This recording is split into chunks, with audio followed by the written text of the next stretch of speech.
The most prominent influence in my life is Netflix, for sure, with that kind of media use.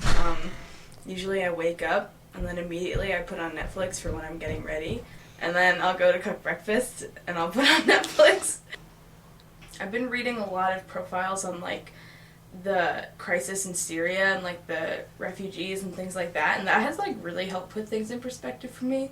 Just kind of being like, oh my god, like I'm sitting on my bed and I've just watched 4 hours of Netflix, and there are people in the world who literally have nothing like this, and they're struggling to survive right now. But at the same time, I still put on Netflix every day because I don't want to think about that stuff, and like I want to get ready for my day and like start on a positive note. So like I'd rather watch an episode of Parks and Rec than read like a profile on refugees to get ready for my day, which feels backwards. There's so much you can do in the world that you almost don't know what it is you're missing out on. You just know there's this whole thing that you're missing out on. People, they'll spend more of their time passively watching something rather than actually doing it.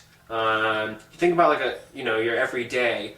You walk to a classroom and you sit and you're just watching. You're reading books. Then you're on a computer, and that's you're just watching, and so on and so on. And so after those days when that's all I've done, I'm kind of like, I want to do one of these things. I always went to like that one smaller convention, and for me it was just very normal, because it was just in a gym, tables, people cosplayed, which is costume playing, which is dress up as a character. The first time I ever went to Comic-Con was 9th or 10th grade, and that's like an actual bigger convention, and I was excited. I wanted to see like what it was, like take pictures of everyone cosplaying, because everyone was cosplaying. There were some really good cosplays. It was like, wow. I went to BronyCon 2015 in Baltimore. Here's my card, hotel card. A Brony, or a Pegasister, is a fan of My Little Pony, 4th generation, starting in 2010. What makes the show great is that its animation is fun to watch. It has great characters, a lot of rich personalities, and at the end of each episode is a message, like a moral to take away from it. And it's that really sticks with you the most.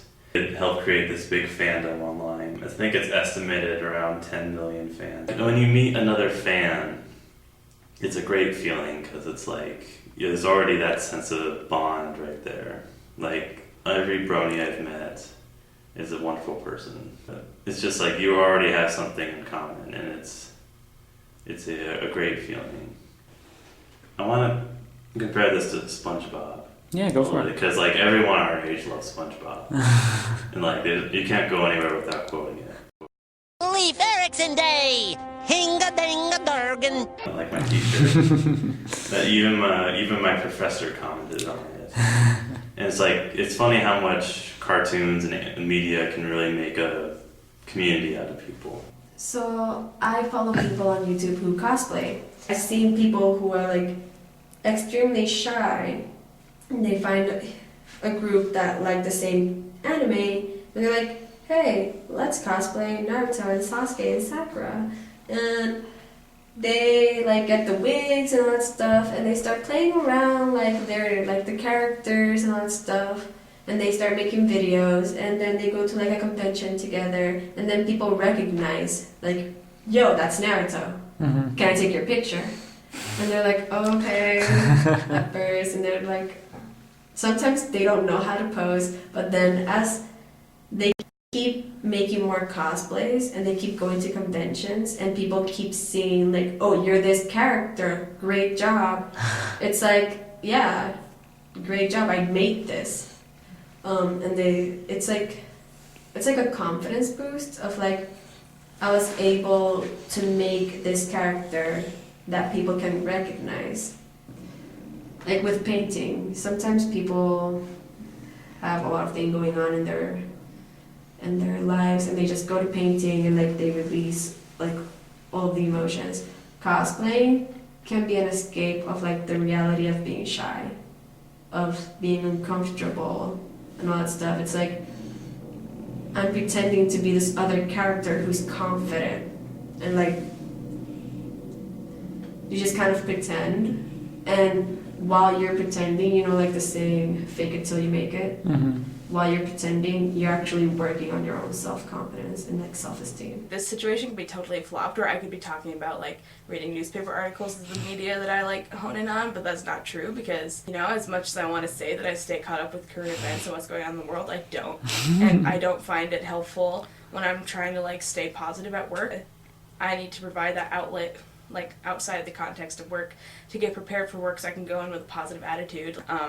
And like if I'm reading about current events that aren't particularly happy, which a lot of them aren't, then it makes me bummed out and makes me think, oh my god, like why am I here? Like why are any of us here? Like, you know?